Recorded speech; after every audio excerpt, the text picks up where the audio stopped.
Okay. Clip me out at will. You'll have to do that now. So thank you very much for joining us, James, and over to you, Adam from Chester Students' Union. Hi, James. Just want again, thank you so much for doing this event. I can't tell you how much it means to the student body to have someone like yourself have an interview like this with us. So, just for the students that don't know who you are, could you tell us a bit more of your journey and a bit more about what you've done? I'll do my best. I was a postgraduate student at Parkgate campus in Chester, so the main campus from 2011 to 2012 and graduating class of 2013. So I spent just a year at the university, and I think anytime I can give back to the alumni and the university itself, it's my great pleasure to be able to do it. Could you tell us a bit more about just your journey in sport? I am a two-time Paralympian. I competed in rowing in the 2008 games in Beijing, finishing 5th. And then I competed in volleyball in 2012 in London, finishing in 8th place, but losing to the eventual silver medalist in the quarterfinal. But my race is I started as an 11-year-old, what actually career, the 2002 Commonwealth Games, and this is my coach used for after speeches. After the competition had finished, I was a spectator at this point. My mother obviously shouted over the balcony, "Is there anybody there from the Welsh team?"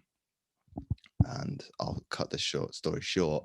Obviously, we had a discussion at length in terms of 11 years old is a bit late to start swimming. To a certain extent, that's true. But I use that as motivation. Well, I'm going to prove you to have to eat your words. And that person obviously used that as motivation for people outside of sport, outside of swimming, to kind of say, well, James had a different route. He had a plan B. I don't agree with your plan A. And ultimately, within the space of 12 to 18 months, I was in the development squad for GB. So I've always been one of these people, especially in sport. If you say no to me, I'll probably ask why, and then I will kind of look to challenge it, but in a positive way, in terms of why not? Why particularly can it not be done? Or if we fast forward to my first World Championships in 2006, they said, don't worry about that year. I'd never competed on the world stage to that point. I said, I want to compete. You need to find me a partner. That's your job. I want to adamantly compete at my first World Championships. And I've been probably pretty much like that since the age of, as early as I can remember. I think it's just set in stone from a family perspective because of, and this is probably a stubbornness in a good way, it's a perspective where, why can't it be done? Why does it necessarily have to be done your way? Why can't it be done my way? And ultimately, I prove probably time and time again, ultimately your way is correct, but I found an alternative and reap the rewards as a result as well. So your story is incredibly inspiring. It's amazing. It just shows what can be done once. It's the competitive mindset in the, well, why no? But it's also the self-drive and ambition to just never say no to yourself in that sense, which isn't just, it's an amazing feat. So we've talked about what inspired you to pursue your career. Was there any specific person that really inspired you to pursue a career in sport? I think my family is very, very sporty anyway. So my mother competed at county level as a swimmer. My dad being American and I'm half American, he competed at track and field, American football and basketball in high school. And that's rare now, obviously in the 21st century, but obviously in the 20th century, that was normal. So it's probably hardwired into my DNA. I've always loved sport. I've always watching it. Maybe a little bit less now, but I think to tie one person in outside of probably the family influence, for me, probably growing up with Ryan Giggs and his on-field accolades and that alone, irrespective of him also being mixed race, which obviously I've learned as an adult that his father's black as well, is ultimately it's a career to want to aspire to, not emulate. I did want to emulate it when I was younger, but ultimately I'll use a Kobe Bryant quote. He didn't want to be Michael Jordan. He wanted to be the only Kobe Bryant.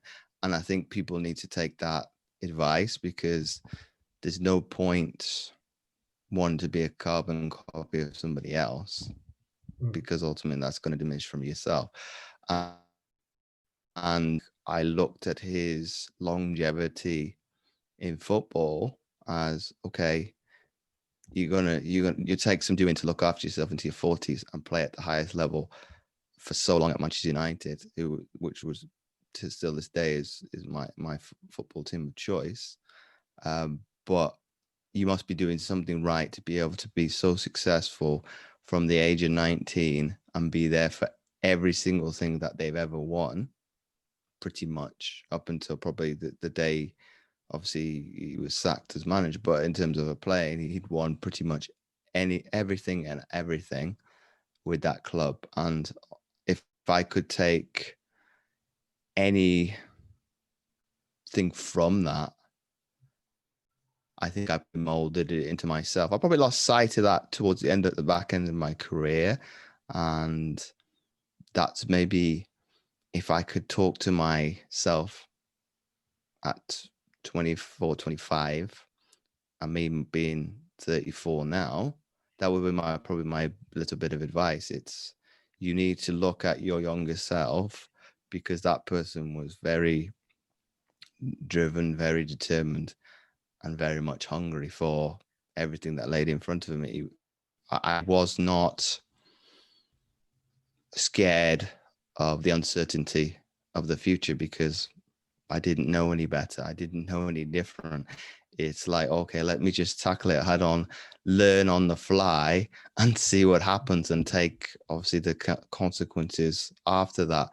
But I think probably towards the end, I was maybe more or less uninspired. I'd lost my pride, as I would put it, because I saw it more as a job as opposed to a passion.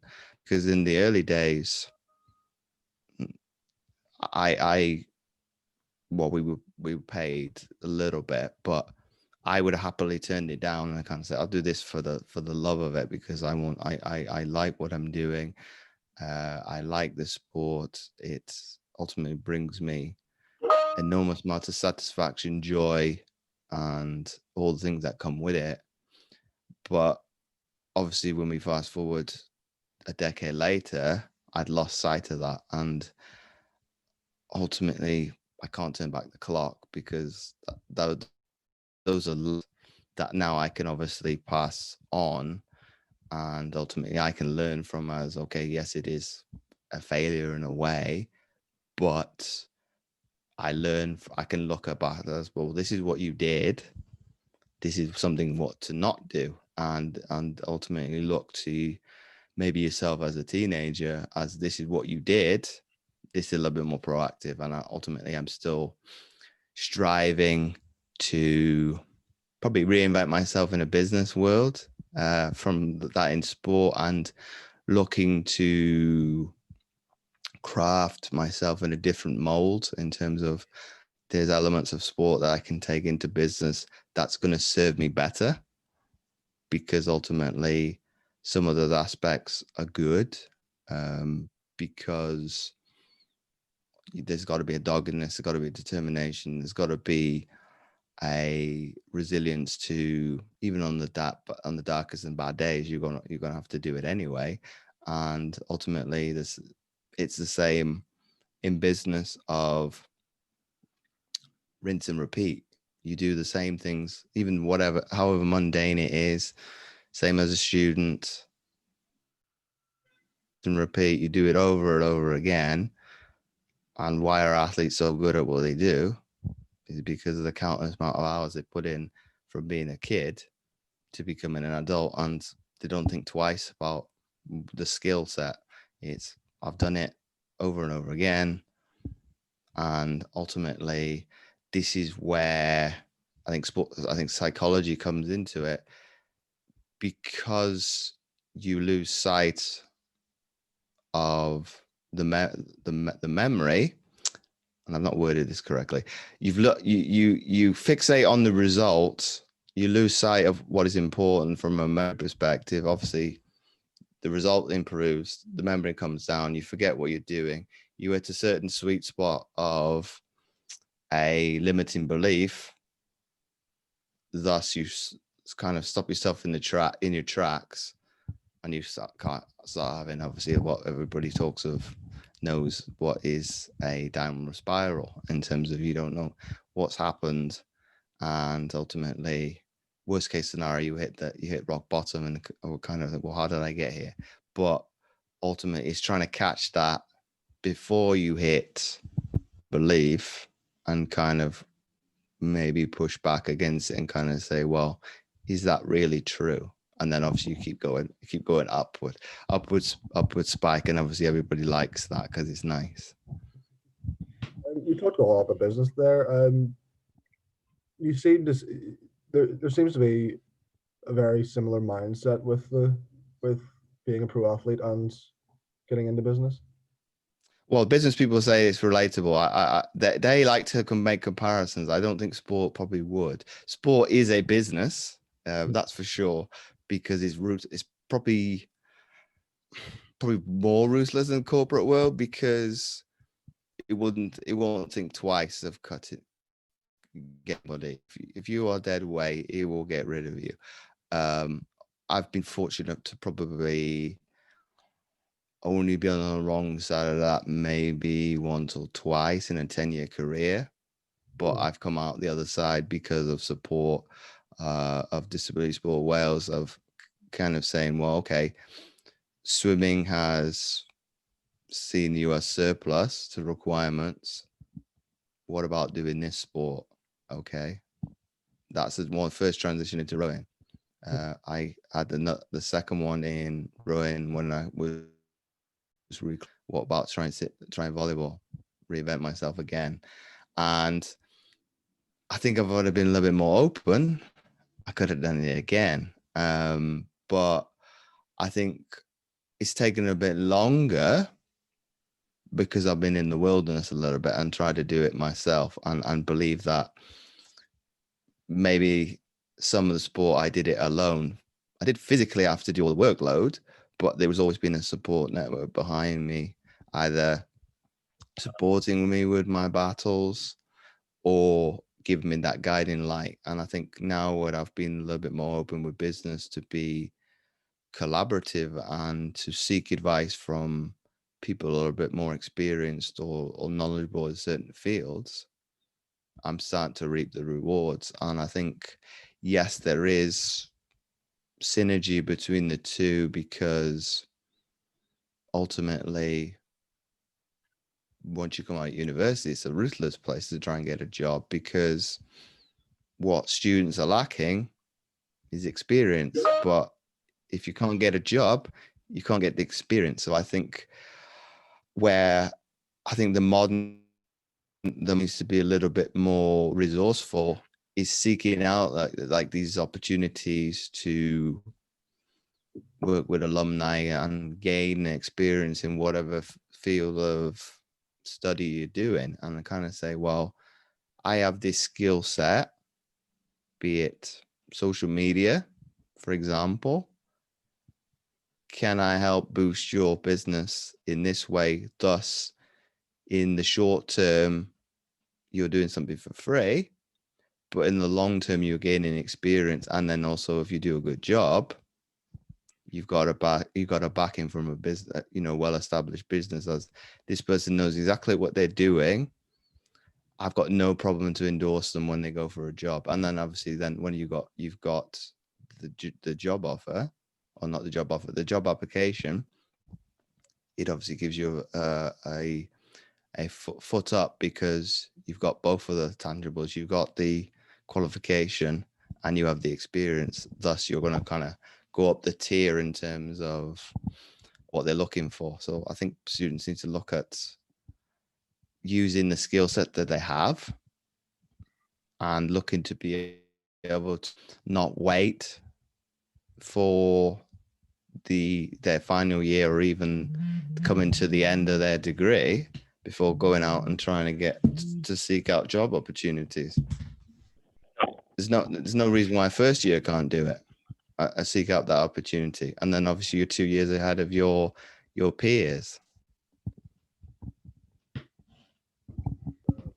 Brilliant.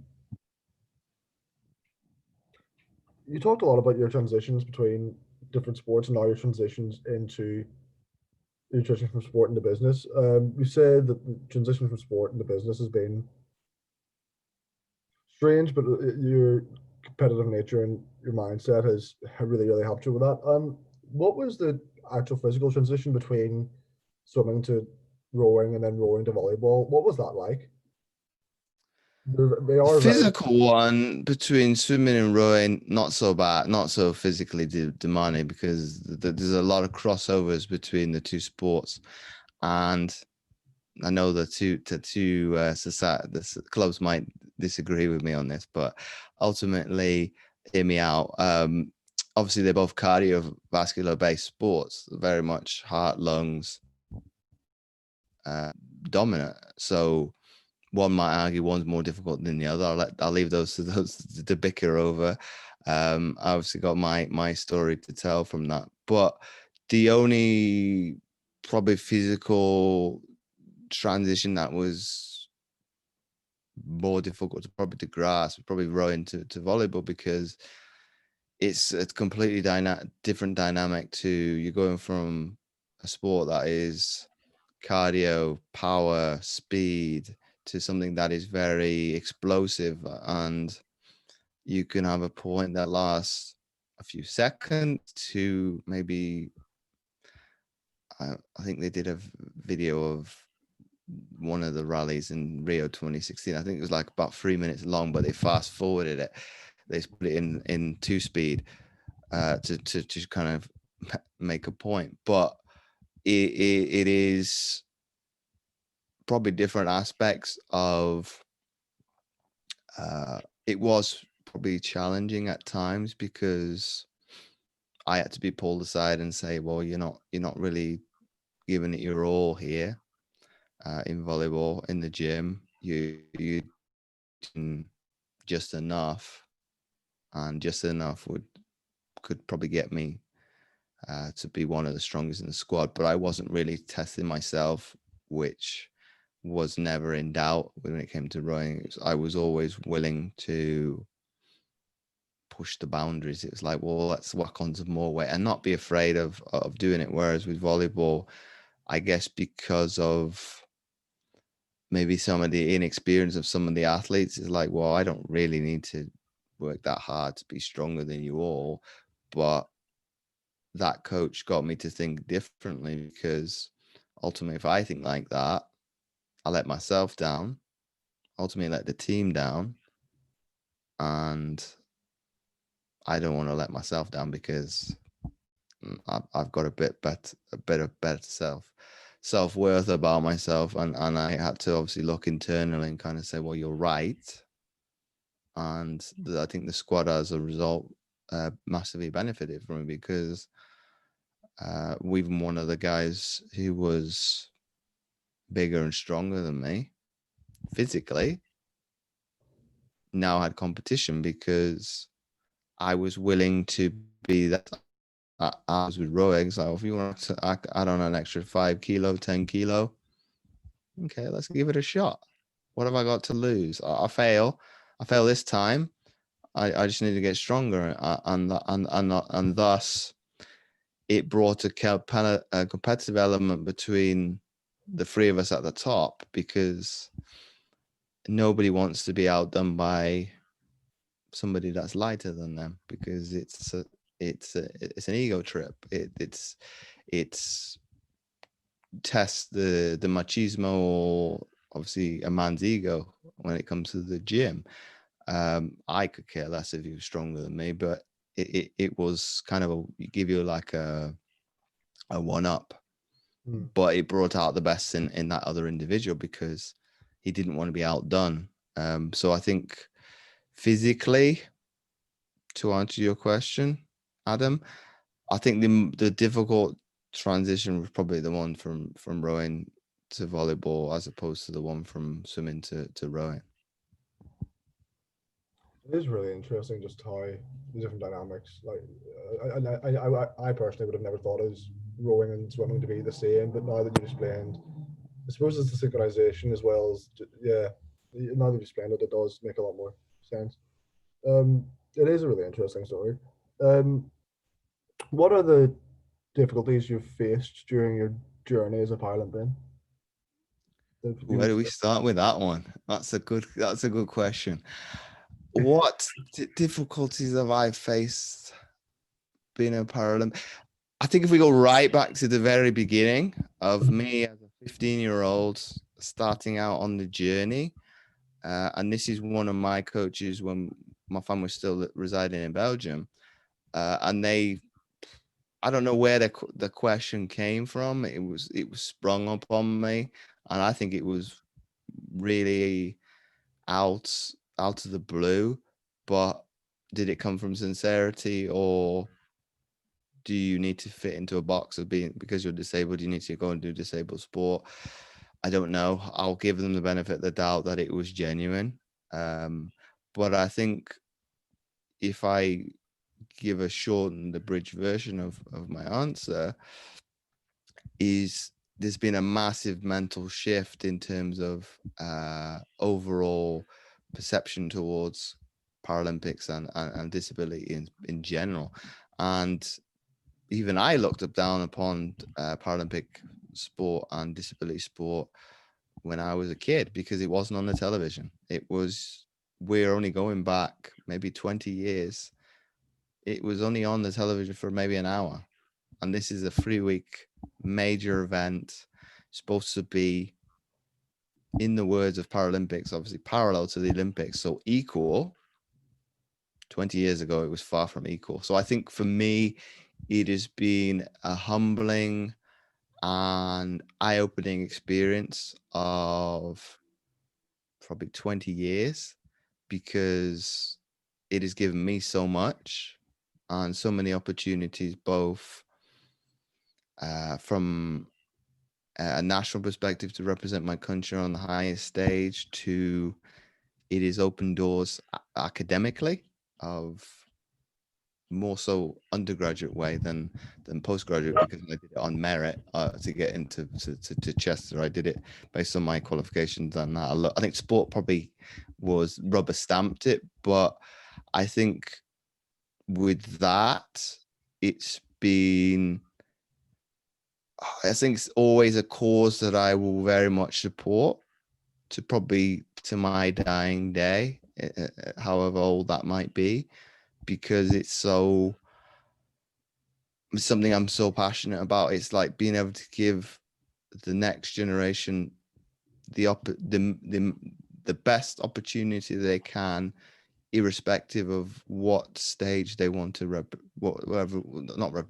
whatever stage they want to compete at, be it at recreational level, competitive, international, or I won't call it cream of the cream, but if they wanted to complete on the elite stage, It's given them those opportunities to, they're looked upon for what it is very much within the sport. You're deemed as, what do you bring to the table? What do you bring to the table from an ability standpoint, not a disability? So if we can get to that stage on a societal point of view, obviously we've come a long way from be it the 1960s and 70s, where people were put in different sectors of education. So we've come a long way, but I think we still have a pretty ways to go, not just in sport, but in society. Yeah, of course. This question's a bit lighter, so we can relax a little bit. What have you been up to since your last blog? Oof, what have I been up to? That's a difficult question to answer, and I think somebody asked me, how did your day differ? And I think this is where I disagree with my business coach, because he said the variety of life is not the spice of life. I would probably echo more what the quote is: variety is the spice of life, because to be able to do something like this today, it brings a variety, and it brings a little bit more of variety, and it gives a bit more, I guess I can't put it into words, but it gives a little bit something different. And I mean it's something different in a positive way, because I don't know how much of an impact this is going to have on the greater University of Chester community as a whole, but ultimately I'm quite happy to do that. I'm quite happy to give up an hour of my time, irrespective of if it's COVID or not. It's my chance to be able to give back in any way I can, and I try and do that every way I can. So be it social media perspective, don't hesitate to reach out to me if you've got a question. If you're a student, and I might be able to help you in relation to your, depending on which degree it is, obviously sports science or sociology, I might be able to help a little bit more than something else, but ultimately it's another resource on top of your lecturers and course providers to kind of say, well, James is being a student himself, and this is when people come to me, asking about help with their thesis, I don't think twice. It's a definite yes. How can I help? What do you need? Because I've been there. I know how difficult it is as an undergraduate. I know somewhat how difficult it is as a postgraduate, because I don't have to do a thesis, thank goodness, because just reading it scares me. But I think I can't remember what your initial question is, and that's how much of a tangent I've gone off on. What was your initial question? So I'll see if I answer. What all have you been up to since your last blog?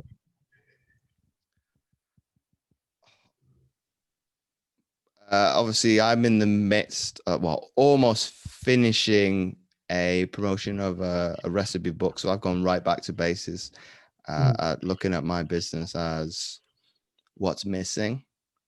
And obviously I asked my audience as, if I was to put this out, who would buy it?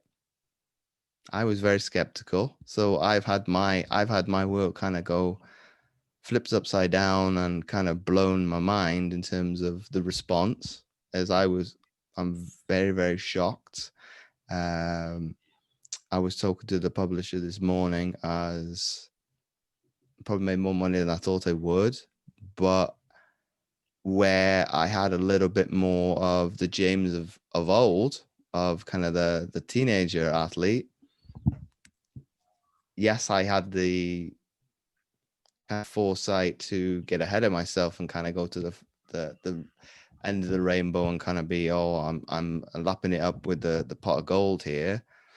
I had to go backwards a little bit, because I made a little bit of an oversight with forgetting about postage and packaging. But I held my hands up, was transparent with everybody, and kind of said, well, this is my first book. This is my first time having to post things in a business way, as opposed to sending birthday cards or things like that. I've made a massive overstep. I made some massive boo-boo. I'll hold my hands up and take ownership of that.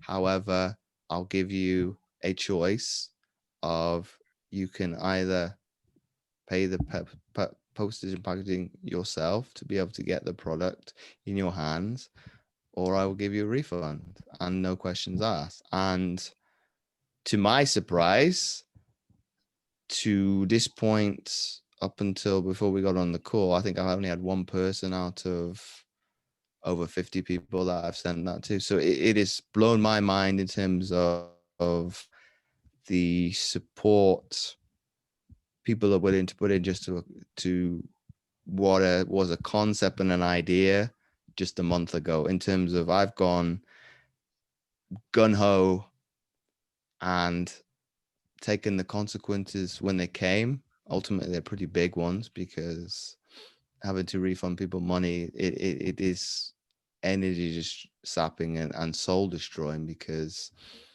you deem yourself as a failure. But I've come out the other side as, there's a lot to learn from it, because there's been a few mistakes and things like that. But I think where students can take lessons from my misfortunes, adversity, however you want to call it, as, yes, I've been knocked to the canvas. I couldn't count, maybe 3, 4, 5 times in the last month alone, but I've got back up every single time and kind of said, okay, it's a little bit of a setback. Okay, how do I solve this problem? And then ultimately, I'm still going forward. I'm learning. Coming back to my analogy of memory versus results, I've written down everything that I've done right. I've written down everything that I've done wrong. Ultimately, I will not do what I did wrong again. I will learn from it. I've got all the data, very much like a student would do, of doing their coursework, irrespective of whatever it is. You're taught that. That's probably the only thing that I remember from research methods. And I still to this day hate that subject. But ultimately, it's exactly the same thing in life. As if you've got the data to be able to reflect upon, you can be best served to move forward. Be it, yes, you can look at the negatives and learn something from it.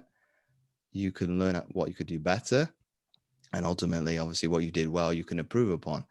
And obviously, you can thus deliver a better overall experience next time around. So I'm going to obviously have a little bit of a rest when I get the books to me, and then I obviously send it to everybody that's bought it.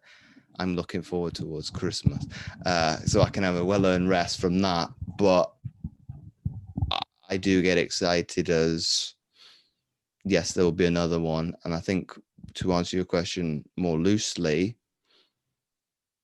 I'm always open to I'll call them opportunities, because this is one as well, of willing to say yes to most things. And I say that loosely, yes, because most people are inclined to do yes, but then obviously forget about the time and the sacrifices that need to go into it.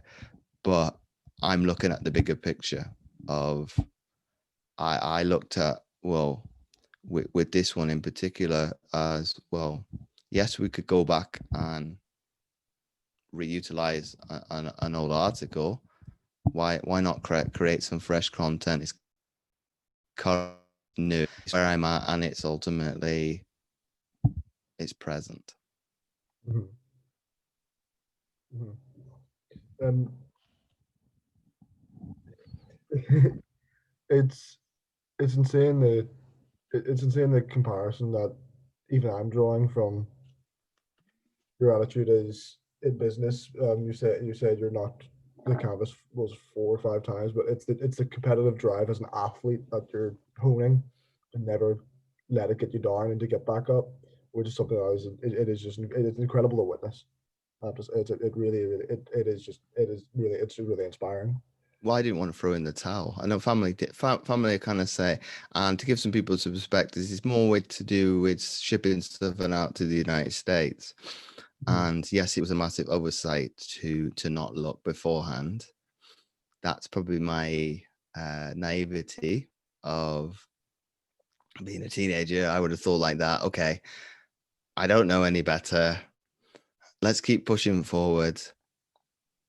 I can laugh and joke about with people with it, because ultimately when I saw it, I was shocked as well, because I was pretty surprised, as it's going to cost that much and cost as much as the book it is to produce, or how much they've purchased it for.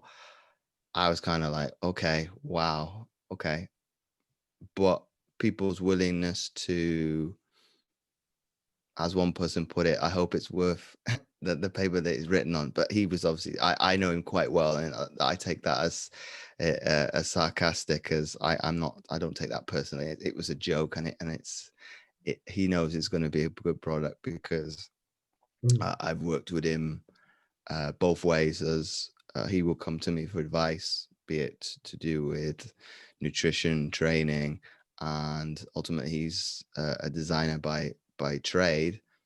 Anything I've got to do with advertising or marketing, I will get his advice as, well, if I was to do this, what's your opinion on the climate within the United States? Okay, James, you can't use that because of this.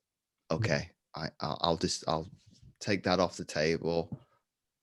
What about this idea instead? And then go from there. So it's very much confidence. Is, you talked about it from a different perspective of, the tangibles of resiliency, determination. At the end of the day, it's competence. And how do you get competence is doing something over again from a consistency standpoint of view, and you get confident. Nobody, I don't know anybody that first walks on a campus at university is 100% sure of themselves as, am I going to fit in? Am I going to be liked? It's probably going to be the rare one person, but obviously that's a minority. But I was there, first time away from home, but I think everybody is very much in the same boat. Obviously, I commend you lot in 2020, because I don't know what I would have done back in 2005 or 2011, because it brings a different uncertainty of having to do things remotely, having to have less contact time with ultimately your supervisors, your lecturers, your tutors, your peer group. And I think there was a post that was on LinkedIn, I think earlier this week, of somebody, later person going to university. I said it was some of the best times in my life. So enjoy it, lap it up as best as you can, because it's going to be however long you're at university, be it 3 years, 5 years. Obviously, the ones who wants to do their PhD, good luck with that. But enjoy it while it's there, because that's one thing I probably missed the opportunity when I was in sport. I didn't completely immerse myself in that environment completely, and I don't regret it. I lived it, but I didn't live every moment as best I probably could. I've got obviously pictures behind me, the memories, stories of telling people, but ultimately, did I live it to the fullest? Probably not.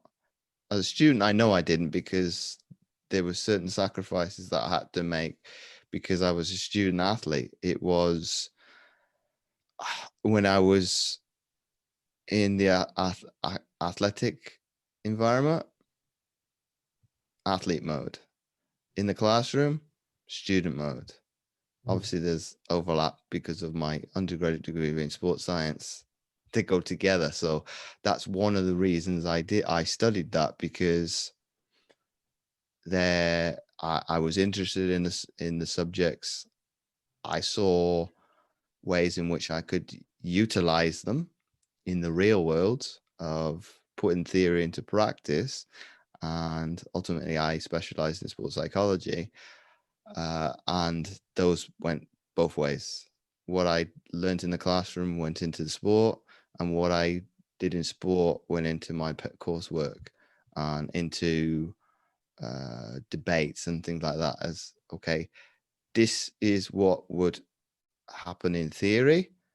This is how it relates to the real world, and I could back it up because ultimately I lived in both camps. I think that's where I did very, very well in coursework, because I could make my point and I could deliver it very, very strongly. And ultimately, utilizing my postgraduate study from Chester, I now use in my job now as a transformational coach, because I'm able to both look at people's environment, the social economical factors, and all the things I've studied that I don't need to sell it, but in terms of what we were taught on the short time that I was there, I can very much analyze a person's behaviors, their habits to a T this way. And this is hard to do it via Zoom, because you can't pick up on, oh, yes, I'm using my hands, but it's very hard to read somebody's body language, because I can hide my hands under the computer screen. I could be fidgety under the table. And there's subtleties where I've gone a step further of, trying to learn with YouTube of what do FBI or, Secret Service do to be able to pick up on body language just with somebody's face. So I've been able to go a step further with that, of going, okay, I've learned so much with my degree. Let me go a step further so I can be better at what I do.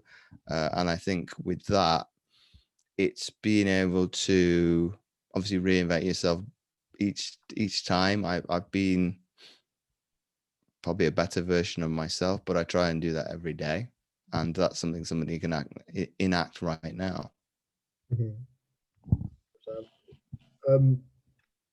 So as a black man in sport and now as a black man in business, obviously you've had so much success in the sport field. Now you're finding success now in the business field, and it's incredible as for our students and our black community to have someone like you to look up to, and it's insane. It's amazing for them to be able to see you as an icon. What does BHM then mean to you in this sense that you're being celebrated for your achievements and just the month in general? What does it mean to you? I wouldn't put me as a role model. I'm there to be somebody to look upon, but then you want to surpass me. It's you want to always, coming back to my point about Ryan Giggs, you don't want to emulate me. You want to do better than I did. And ultimately, how do you do that? Is look at, the good and bad, which I've been very transparent. I'm not afraid to do that, because ultimately it's the truth. But I think for me and the month itself, it's a weird one, because it's a weird year in itself, because yes, things need to be brought to the table. Yes, I'm mixed race, but I've never been viewed for the color of my skin that I'm aware of. I know I talk to people about it, and people will say, well, we don't judge you by your ethnicity, your religion, or whatever. But there's going to be social biases. There's always going to be prejudice and injustice, but ultimately, it's your choice how you view that. To see that are you going to be, and ultimately, if people don't agree with me, that's fine. That I will respect that.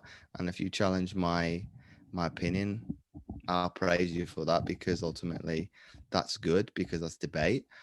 But there's two narratives. It's ultimately, do you play the victim of, social injustice, racism, and things like that, and point fingers? Yes, it does exist, because I had a conversation with a well-educated Black person in the United States, and pretty much very, very high up within his organization.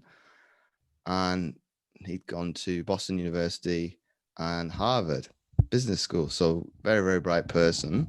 And I was very appreciative to be able to speak to him. But he's obviously endured racism because he was a Black man driving an expensive German sports car. But you're going to always have those individuals, the have-nots on the other side, irrespective of race, be it Asian, white, Black, whatever creed you are. There's always going to be prejudice. But ultimately, if you can see the positive, where I've probably used it sometimes as fuel, ammunition to produce of, well, watch me, I might fit into a stereotype, but I'm going to rise above it. I'm going to utilize my academics for good. I'm going to prove that I'm bright. I'm going to prove it to myself first and foremost, because I had some of those limiting beliefs as I'm not quite good enough to cut it out in tertiary education. I don't know why, because I probably didn't push myself as well as I could have in the classroom in secondary school, but I proved that I belonged once I got into university at undergraduate level. I wanted to prove that I belonged there. And yes, sport helped get me in, quote unquote, the back door. That's technically true, but I'm going to prove that I'm clever, and I can succeed on the academic stage in university. And same when I went to Chester, I had to obviously relearn a totally different style of marking and things like that. Okay, I've got to adjust and respond, and then go from there. But I think overall, for the take home for the student body, you've got a choice. You got a choice. You got a chance. Yes, you have to work 10 times harder as a Black man, but so do women. An Asian person works harder, but that's a stereotype. Do you want to be a stereotype, or do you want to go against it? I'd rather go against the stereotype and be viewed as the multifaceted person that I am. I don't fit into one camp. I fit into multiple boxes, and I will choose when I'm in one of those boxes, not by somebody else. Very, very interesting answer. And I see your point anyways of you refuse to allow yourself to be put in this, if you refuse to allow yourself to be put into this box, and that is something that I think everybody should take away, which is really, really interesting. We do have one last question, and you have answered it throughout. But do you have a quick piece of final advice for young Black people in sport, or young Black people in business? I'd say strive for greatness, because ultimately the only person that should really stop you from achieving is yourself. You're always going to have your haters. You're always going to have the imbeciles and the idiots on social media. The keyboard warriors are going to want to have their say. They're always going to be there because they've got nothing better to do. But ultimately, you need to get out of your own way, because it's going to be tough times. There's going to be battles. There's going to be battles with yourself. And ultimately, it's challenging some of those inner beliefs, those thought processes, and ultimately those inner dialogues, which they are. And ultimately, when people say they can't change or their family can't change, that's not true. you're choosing not to change. As a human being, we change every day. So I would say strive for greatness. It's, who's saying you can't be the next Steve Jobs, the next Mark Zuckerberg, the next what's his name from Amazon, Jeff Bezos? Yes, they happen to be white, but why can't you be the next black person that comes up with the next massive thing to come out of whatever industry that you want to go into? You be the innovator, that's the one people don't like to use. I can't think what it's called. It's going to annoy me that now. The disruptor. It's viewed as negative, but ultimately that's innovation, and you're coming up with something new. Thus, you're already disrupting the status quo. Ultimately, they have to evolve and catch up with you, or their businesses don't succeed. So I think you look at it both ways: innovation or disruptor. It's bringing something unique, something different. Even if it's something that's been done and you do it a different way, if it catches on, you've created something that people want to have. So I think it's go out there and create your greatness. No, that's amazing. That was amazing. Thank you so much for taking part in this interview, James. It's been my pleasure, Adam. It has been an absolute pleasure to interview you, and it's been incredibly inspiring to hear your words and to hear a bit of your journey, and just to hear your advice for people, and your passion for the student body, and your I'm fired up now. so there's when I do talk, it's I mean it, because it's ultimately it's reiterating it to myself. I need to do these things as well, and I talk it out loud. I ultimately need to remember to do it. And what did my coach say to us earlier today? That's why he hammers things home all the time and repeats it over and over again. It's to make it so subconscious you don't think about it. I must do these things because they're non-negotiables. It's what's going to keep me going forward from since even if I have a little bit of a wobble and second guess myself. Okay, why are you second guessing yourself? Because of what somebody said, what somebody's done, what you might think will happen. All those things came present to me probably in the last week alone. I'm all right. I'm better for it. I've come out the other side. I've been probably shocked. Probably every emotion you can think of has played out this week, and I'm trying to put a finger on why Friday is a better day than the rest of this week. I don't know why, but that's for me to ponder over and kind of analyze. Well, okay, why was Friday so euphoric in terms of, well, you had a big spring in your step from the minute you got up. It's not been like that the rest of this week. I can assure you that. And it's nothing to do, well, it's sunny now, but it's nothing to do with the weather.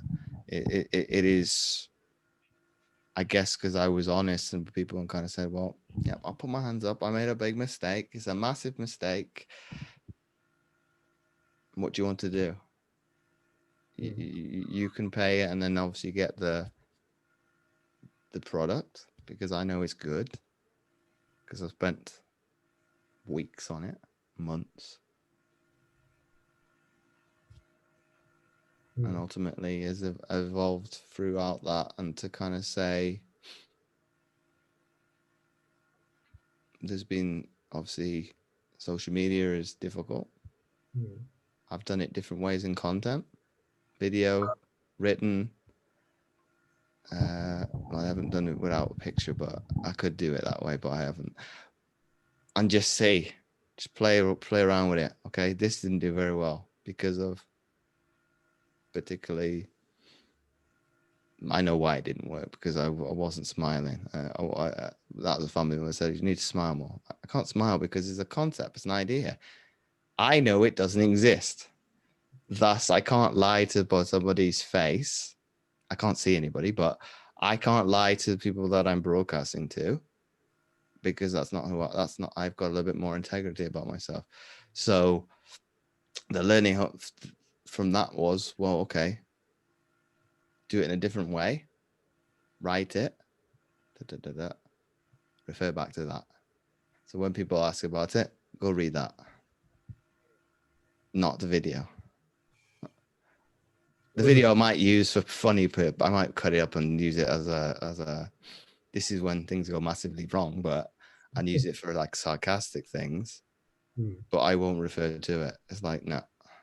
Some people have seen it because I was trying to get the buzz initially, and then from there, but everything else, it being video, or when I released another product that had a video, but that was a lot easier because ultimately I knew my self-worth, I knew where I stood with that, and ultimately I executed it. But I want these type of people. I don't want this type of people.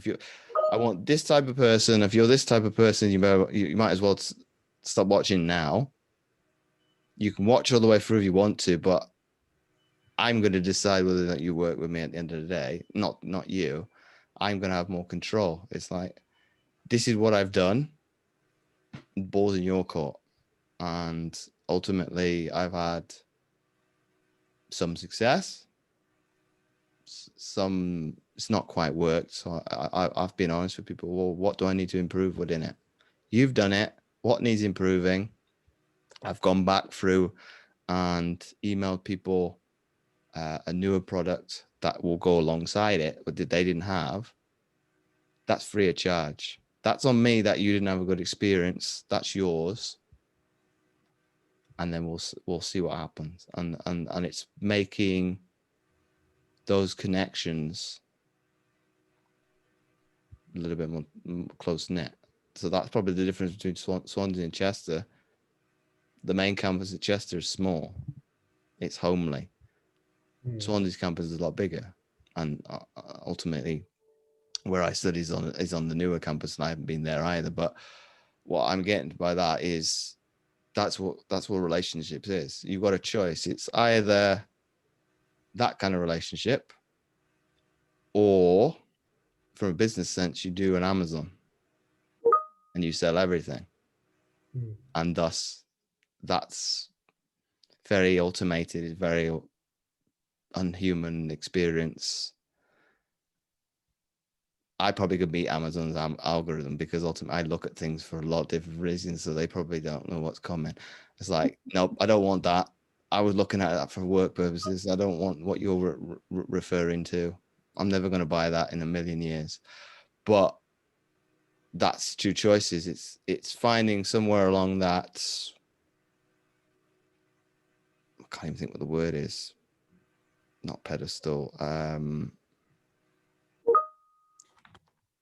Can't think what the word is. We'll call it a line. It's not a line, but I'm going to use it as that. You've got that extreme that you want people to come to get to know you as James, which a lot of my clients, they've got to know me, and there's no distinguishable person between me as an athlete. It's virtually like they're an extended member of my family, versus probably when I initially started doing business, it's probably like, oh, I need to be Amazon. I need to have massive amounts of people coming through the doors. A small company can't do that. It can't compete. And I had a work colleague say to me, and he didn't buy the book, but I was kind of, that's fine. That's all right. He said, well, how is your recipe book any different than the internet?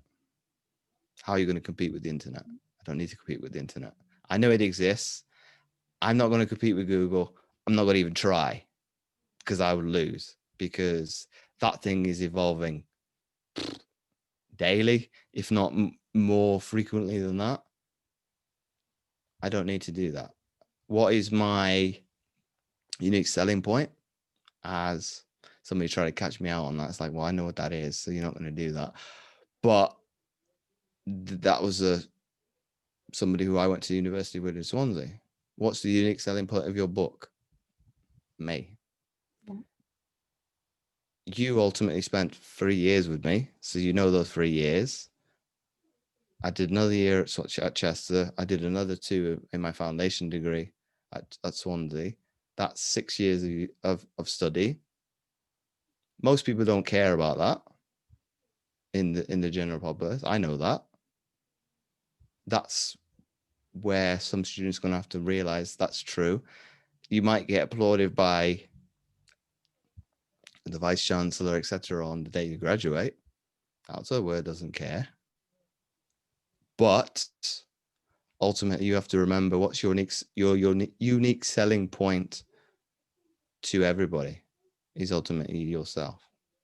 And ultimately, you have to remember that. So it's self-worth to whatever you believe in your heart, you have to believe in your head, and then vice versa. You keep all those 2 things, and then your ethics and your morals, you're going in the right direction, because ultimately, if you don't steer from those, you'll be fine. I don't know what gave you a spring in your step on Friday, but I know what's given a spring in my step this Friday, and it's listening to you this afternoon. Thank you so much. That's my pleasure. Well, I shouldn't say any time, but any time that, so Understood. anytime from a social media perspective, Adam, and you could say this to the student body. If you send me a tweet, Instagram, whatever, I will do my best to get back as quickly as I can. And I will, and it's not a robot at the end of it. It is me, because I was trying to think from a business perspective. Do I recruit more people into the business?